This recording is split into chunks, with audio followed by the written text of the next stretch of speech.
Train એ જાપાનથી import કરવી પડે છે ટેકનોલોજી. આજે જાપાનીઝ માણસો આપણા કરતા સાઈઝમાં નાના છે પણ સૂઝમાં મોટા છે. આપણે ખાલી ફિઝિકલ સાઈઝ પર જઈએ છીએ. ભણેલો પટેલ જોઈશે. અભણ પટેલો ખેતી કરી શકે, ભણેલો પટેલ બિન ખેતી કરી શકે. સ્થાનો ઊભા કરવા હશે ને તો બિન ખેતી કરવી પડશે અને એના માટે આવશ્યકતા છે એજ્યુકેશનની. સામાન્ય કાસ્ટમાંથી લોકો ભણી શકે, આપણે કેમ ના કરી શકીએ? બાપનો ધંધો છે ને બાપની ગાણી છે ને બાપની ખેતી છે ને 2-5 વીઘા રાખજો તો જ છોકરી મળશે. હવે પાછું આઈ થઈ ગયું છે. ખેતી કોઈને કરવી નથી પણ ખેતી જોઈએ છે ખરી.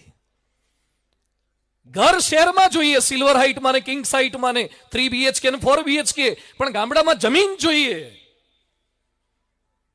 પાટીદાર એટલે ખાલી જમીન વાળો ના હોય, એ અસ્મિતા સબર જનીન વાળો હોય, જીન્સ વાળો હોય. જીન્સ પહેરે એ પાટીદાર નથી, ખાલી એના જીન્સમાં અસ્મિતા હોય, રગે રગમાં હોય, એ પાટીદાર છે. અંદર આ વહેતું હોય. એટલે પહેલી મારી ફર્સ્ટ રિક્વેસ્ટ છે અહીંયા બેઠેલા તમામ યુવાનોને, વડીલોને, તમામને, આપના બાળકોને જે ભણી રહ્યા છે, દીકરા દીકરી બંનેને ભણાવો. આવનારા દિવસો તો બધે તમામ સભામાં કહું છું ને પાટીદારોને તો ખાસ કહું છું કે કલેક્ટરો ને કમિશનરો એ પાટીદાર હોવા જોઈએ. ના કેમ થઈ શકે? આપણે ધારીએ કરી શકીએ જ. પાટીદાર એ પાણીદાર છે. વિવેકાનંદ સ્વામી કહેતા each and every solve is potentially divine. દરેકમાં ગજબની શક્તિ રહેલી છે, એને જગાડવાની છે. અમારા ગુરુ યોગીજી મહારાજ કહેતા એકવાર સિંહનું બચ્ચું, સિંહણ વિયાઈ, સિંહણ મૃત્યુ પામી ગઈ, નાનકડું બચ્ચું કબ એ ઘેટાના ટોળા ભેગું ભળી ગયું. ઘેટાના ટોળા ભેગું સિંહનું બચ્ચું ભળી ગયું. સિંહ જુદા હતા, ઘેટા ભેગી તાલીમ લઈ લીધી. આખો દાડો ઘેટા ભેગું ઘાસ ખાય, ફરે, રખડે. ધીમે ધીમે થોડું થોડું મોટું થવા લાગ્યું, બે કરે. એવામાં એકવાર ડાલા મથ્થો સિંહ પોતાના પરિવાર સાથે નીકળ્યો હતો ને ત્રાડ પાડી અને ઘેટા ભાગ્યા, ભરવાડ ભાગ્યો. બધાને ભાગતા જોયા પણ ઘેટાના ટોળા ભાગેલું પોતાનું સેમ્પલ જોઈ ગયો કે આ સેમ્પલ હારું આપણું છે. ઓપન કોટાનું અનામતમાં કેમ ઘૂસી ગયું છે? એમાં કેમ છે? ચાલ્યો એને બીજા ઘેટાને જવા દીધા અને પેલું બૂમ પાડવા માંડ્યું કે રેવા દો, રેવા દો, મને રેવા દો, મારશો નહીં. અલ્લા તને મારવાનો નથી, તું કોણ છે? ઘેટું. એનું નામ પેલા ભરવાડે પાડી દીધું તું લીંડિયો. કારણ કે ભરવાડને પેલા નાના નાના ઘેટા બકરાની લીંડીઓ બહુ પડતી હોય ને એટલે એનું નામ પાડ્યું લીંડિયો. એટલે લીંડિયો કઈ બોલાવે તરત કાન હલાવે ને મોઢું હલાવે ને. એટલે પૂછ્યું સિંહે, વોટ્સ અ નેમ? લીંડિયો. નોય તું લીંડિયો, તું સિંહ છે. You are lion, you are son of lion. Sorry, I am લીંડિયો. હું લીંડિયો જ છું. અલા નોય તું લીંડિયો. ત્રાડ પાડ. એ કે બે કરું, બે એ ફાવશે, ત્રાડ નહીં ફાવે. સિંહે ઝાલ્યો એને, તળાવ કિનારે લઈ ગયો અને મોઢું બતાવ્યું. જો કે તારું મોઢું ઘેટા જેવું છે કે મારા જેવું છે? એટલે 2-3 વાર નીચે જેવું ઉપર જોવે. એ કે આમ તો મળતું તો તમને આવે છે, તો તું સિંહનું સંતાન. ત્રાડ પાડ. ના કે બે જ ફાવે, મન ન ફાવે, જન્મ્યો ત્યારથી નથી કર્યું, આ કંપની ફોલ્ટ છે. સિંહ કે કંપની ફોલ્ટ નથી, તારું જીન્સ જુદું છે, જનીન તારું સિંહનું છે. તારી માં સિંહણ હતી અને કડબોતની ઠોકીને ડાયરિયા થઈ ગયા. પછી કે ત્રાડ પાડ. સિંહે ત્રાડ પાડીને પેલાય ત્રાડ પાડી. એનું સાચું સ્વરૂપ એને ખબર પડી ગઈ. જે સિંહથી ભાગતો તો, એ સિંહથી ડરતો તો, એ સિંહની ભેગો રહેવા માંડ્યો. આજે મને જણાવતા આનંદ થાય છે કે આ સ્ટેજ પર જે બેઠા છે ને, એ હાર્દિક પટેલ હોય, અલ્પેશ કથિરિયા હોય, નરેશભાઈ હોય, મણિદાદા હોય કે લાલજીભાઈ હોય, એ લોકોએ લીંડિયાઓને પાટીદારના અરીસામાં મોઢા બતાવવાનું જ કામ કર્યું છે. નોય લીંડિયા આપણે સિંહ છીએ અને શક્તિ જનરેટ થશે. જ્યારે સેતુ બાંધવાનો તો લંકામાં ગયેલા સીતાજીને લાવવા માટે અને એ સમયે જામવને બધા વાનરોને ભેગા કર્યા, નલ, નીલ, ગજ, ગવય, અંગદ બધાને. 100 યોજનનો સમુદ્ર કૂદવાનો છે. કોક કે મારા 10 યોજન લખો, પેલા કે મારા 20 લખો. 100 યોજનનો સમુદ્ર હતો. આ કઈ ગ્રાન્ડ ટોટલ કરીને મેરેથોન કરવાની હતી, રન ફોર રાજકોટ હતું. એક વ્યક્તિએ 100 યોજન કૂદવાનું હોય. અંગત કે હું 100 કૂદી જઈશ પણ રિટર્નનું નક્કી નહીં. તો ત્યાં કઈ રાવણની સૂચિત યોજનામાં થોડું રહેવાનું હતું, આવાસ યોજનામાં પાછું આવવાનું હતું. અને એ સમયે હનુમાનજી બેઠા હતા, જે વીર હનુમાનના નામની માળાઓ ફેરવાઈ છે. એ વીર હનુમાન નીચું જોઈ ગયા. આપણે પણ જ્યારે સારી વાતો થતી હોય ને ત્યારે તાળીઓ પાડવી સહેલી છે. 2 હાથની તાળીઓ સહેલી છે, પણ એક હાથમાં ત્રિકમ લેવું ને અતિશય અઘરું છે. પાવડો લેવો અતિશય અઘરો છે. હનુમાનજીએ ના પાડી, હું ના કરી શકું, ના કૂદી શકું. અને એ સમયે જામવાન કે છે, કિમ ન જલ્પસી હનુમાન તૃષ્ણિમ બભુવ, તું તો પવન સૂત છે, તું ઓળખ કોહમ, કુત આયાત કામે જનની કા કામ કોમે પિતા. હનુમાનજીને ખાલી યાદ કરાયું કે કયા કુળમાં તારો જન્મ થયો છે, તું તો પવન સૂત હનુમાન છે. અને પછી તમે જોયો હશે ફોટો, અંબુજા સિમેન્ટ જેવા હનુમાનજી બની ગયા. સાવ નાના હતા. રામ કાજ લગી તવ અવતારા, સુનથી ભયવું પર્વત આકારા. પર્વત આકાર થઈ ગયો એનો. આજે મારે આપણે એમ કેવું છે, હનુમાનજી જે ના પાડતા હતા રામનું કામ કરવાની, પછી ને ખબર પડી કે તું પવન સૂત છે, તો સ્વરૂપ બદલાઈ ગયું. એમાં આપ બધા પાટીદાર સૂત છો તો સ્વરૂપ બદલાઈ જશે. પાટીદાર સૂત છો. કોના છીએ, હું કોનો છું. ગાડી પાછળ નહીં કેટલાક લખે છે તોફાની કાનુડો, અમુક પી લખે, કોઈક પ્રેસ લખે, કોઈક ડોક્ટરે ચોકડી મારે. ખાલી એક ચોકડી તમારામાં અસ્મિતા જગાવે છે. તો આપણી જ્ઞાતિની એક અસ્મિતા કેમ નહીં, આપણા કુળની એક અસ્મિતા કેમ નહીં. અને આજે વધારે આનંદ થાય છે કે પાટીદાર સમાજના બધા જ અગ્રણી, એ ખોડલધામના હોય કે ઉમિયાધામના હોય, બધા એક મંચ ઉપર એક વિચારધારા સાથે એકત્રિત થયા છે. દોસ્તો, સંપમાં તાકાત છે. United we stand, divided we fall. There is nothing we can do. જો આપણે તૂટેલા ઈશું તો કશું જ નહીં કરી શક્તિ. I was in Africa in 2010. 2010માં આફ્રિકાના સારંગેટી ગોરંગોરો જંગલમાં અમે હતા. અને સામે સિંહ હતા. 5,500 સિંહ છે. ગીરના જંગલમાં ખાલી 550 સિંહ છે. 5,500 સિંહની અંદર એકવાર સિંહના થોડાક 2-3 જણ સિંહ આવતા હતા અને સામે ભેંસોનું ટોળું આવ્યું. જંગલી ભેંસો. ભેંસ સિંહની સામે કેમ નહીં ટકી શકે? પણ ભેંસો ભેગી થઈ અને સિંહોને જે ભગાડ્યા છે. અમે અમારી સગી આંખે ગાડીમાં બેઠા બેઠા જોયું કે એક રુચિવાળી, એકતાવાળી ભેંસો ભેગી થાય ને તો એ સિંહોને ભગાડે છે.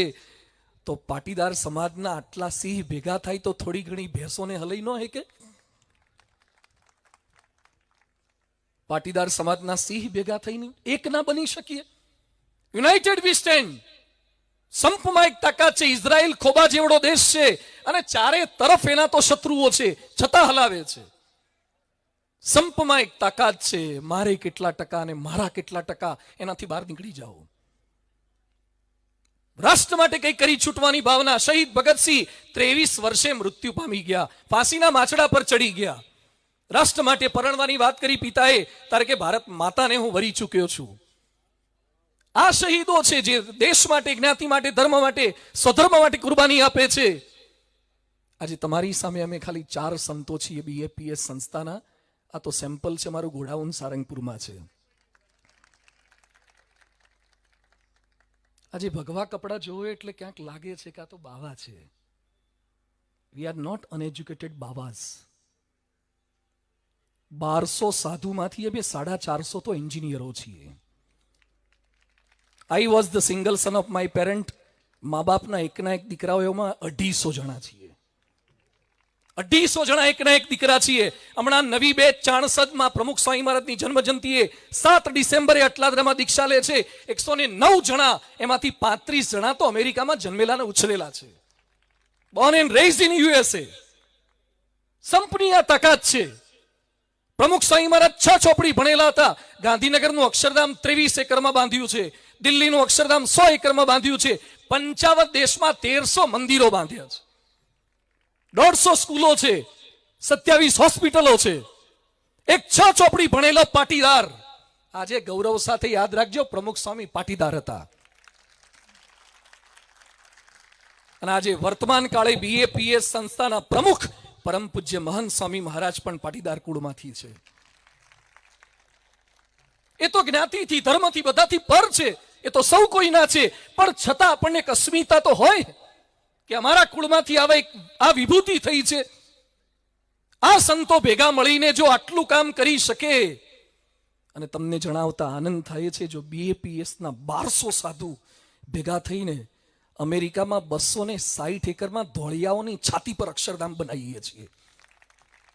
નરેશભાઈ 260 એકરમાં ન્યૂ જર્સીમાં અક્ષરધામ બનાવીએ છીએ, અને 49 ફૂટના નીલકંઠ પધરાઈ દીધા. અને વધારે ગૌરવની વાત તમને કહું, આવનારા 2 વર્ષમાં દુબઈ, અબુધાબીમાં, મુસલમાનોના દેશમાં હિન્દુ મંદિરનું નિર્માણ BAPS સંસ્થા કરી રહી છે. જમીન 28 એકર જમીન આપનાર મુસલમાન છે, આર્કિટેક્ટ જ્યુઇશ છે, યહૂદી છે, સ્ટ્રક્ચર એન્જિનિયર ખ્રિસ્તી છે, અંદરનો સિવિલ એન્જિનિયર પંજાબી છે, અને આપણે પધરાવાના છીએ રામકૃષ્ણ સીતારામને, હિન્દુ દેવી દેવતાઓ પધરાવાના છીએ. એક સંપની તાકાત શું કાર્ય કરી શકે છે. આપ સૌ કોઈને મારી વિનંતી છે, થોડા એક થતા શીખો. અમે અલગ અલગ કાસ્ટના છીએ, છતાં ભૂલી ગયા, બધું જ ભૂલી ગયા. ભગવો કપડો કોના છીએ આપણે? મને યાદ આવે છે ભુજનો ભૂકંપ 2001, 26મી જાન્યુઆરી ભુજનો ભૂકંપ થયો. સૌથી પહેલી પહોંચનારી કોઈ સંસ્થા હોય, first to reach and last to leave, it was BAPS. અમે 250 સંતો અને 4500 સ્વયંસેવકો 3 મહિના ત્યાં રોકાયા છીએ. અશોક ભટ્ટ પણ ત્યાં ખાતા હતા, કમિશનર જગદીશન પણ ત્યાં ખાતા હતા, બધા ત્યાં જમતા હતા. અને એ સમયે એક છેલ્લો પ્રસંગ મારે આપ સૌ કોઈને કહેવો છે. ભુજના ભૂકંપ વખતે ઇઝરાયલની એક ટીમ આવી હતી, ઇઝરાયલની ટીમ. એણે હોસ્પિટલ ખોલી હતી. અમે સંતો એની મુલાકાતે ગયા. એટલે મેં સંતો એને પ્રશ્ન પૂછ્યો કે ઇઝરાયલના કેટલા ડોક્ટરો છો અહીંયા? 35 જેટલા ડોક્ટરો. તો તમારા અંદર ઝઘડો થાય ક્યારે? રીસામણા મનામણા થાય? હવે જવાબ સાંભળજો તમામ પાટીદારો કાન ખોલીને. એણે શું વાત કરી કે Swamiji, we are also human being. અમારે પણ મતભેદ થાય, મનભેદ થાય, પ્રશ્ન થાય. મેં કીધું તમારી અંદર ઝઘડો થાય ત્યારે શું કરો છો, ઇઝરાયલના ડોક્ટરો કે નર્સિસ? એણે કીધું કે અમારે અંદર જ્યારે મતભેદ થાય ત્યારે અમે જે 2 જણા ઝઘડ્યા હોય ને એને બહાર લાવીએ છીએ ટેન્ટમાંથી, હોસ્પિટલમાંથી, અને હોસ્પિટલની ઉપર ઇઝરાયલનો રાષ્ટ્રધ્વજ ફરકાયો છે એ બતાવીએ છીએ. અને પછી કહીએ છીએ કે તને કે મને ભુજમાં, ગુજરાતમાં કે ભારતમાં કોઈ ઓળખતું નથી, પણ ઇઝરાયલના રાષ્ટ્રધ્વજને આખી દુનિયા ઓળખે છે. એનું ખરાબ દેખાય એવું ન થઈ શકે એમ મને તમને ક્યાંક પ્રશ્ન થાય પણ ખરા. પણ છતાં જો એક થઈશું તો તાકાત જુદી જ દૃઢ થશે. અને આજે મારે સરદારને છેલ્લી અંજલિ આપવી છે.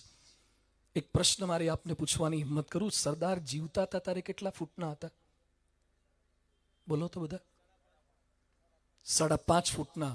અત્યારે સરદારની હાઈટ કેટલી થઈ છે?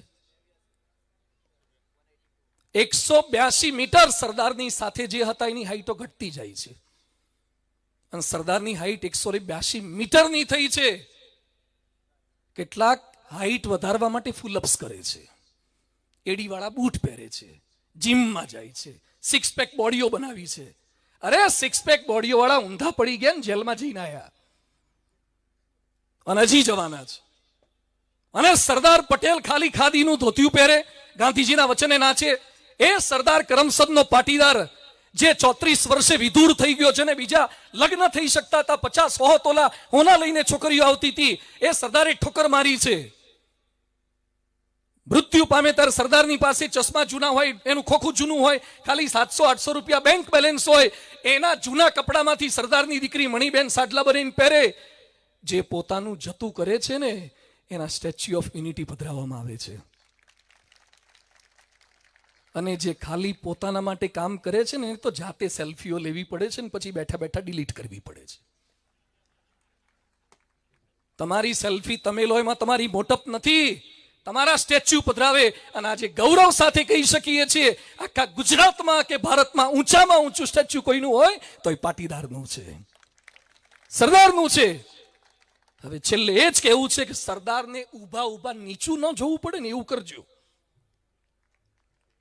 સરદારનું આમ માથું છે, એ સરદારને આમ નીચે ન જોવું પડે કે મારા પાટીદારો, મારા સપૂતો આવા વ્યસની, આવા દુરાચારી, આવા માંસાહારી પાટીદાર નિર્વ્યસની હોવો જોઈએ. બહુ હિંમત કરીને બોલું છું હું. મને ખબર છે કેટલાકને નહીં ગમે, પણ હું BAPS નો સ્વામિનારાયણનો હિન્દુ સંત છું. અમે ખાલી મખમલના ગાલીચા પર બેસવા નથી આવતા, ખાલી લાડ કરવા કે ગલી પછી કરવા નથી આવતા. દેશ વિદેશ ફરીએ છીએ. તમે જેટલા ગામ નહીં ફર્યા હોય ને, જેટલા રાજ્ય નહીં ફર્યા હોય, એટલા તો દેશમાં અમે ફરીએ છીએ.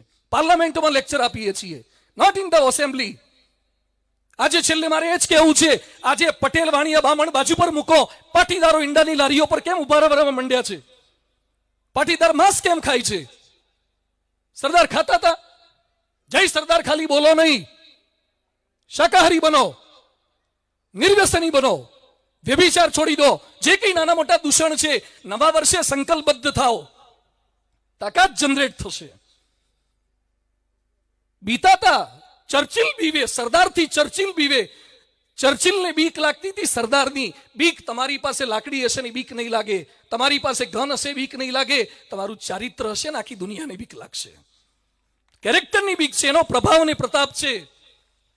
આજે આપ સૌ કોઈને મારી વિનંતી છે, પટેલ સમાજ એટલે સુશિક્ષિત સમાજ, પટેલ સમાજ એટલે સુચરિત સમાજ, પટેલ સમાજ એટલે સુસંગઠિત સમાજ. દુનિયાની કોઈ તાકાત આપણને છૂટી ના પાડી શકે. સાવરણીમાં હળીઓ ભેગી હોય ને ત્યારે ગામ આખાનો કચરો વાળે, પણ એકાદ સળી છૂટી પડી જાય ને તો પોતે કચરો બની જાય. છૂટા ના પડતા, છૂટા પડ્યા તો તમે કચરો બની જશો. આપણે તો ગામ આખાનો કચરો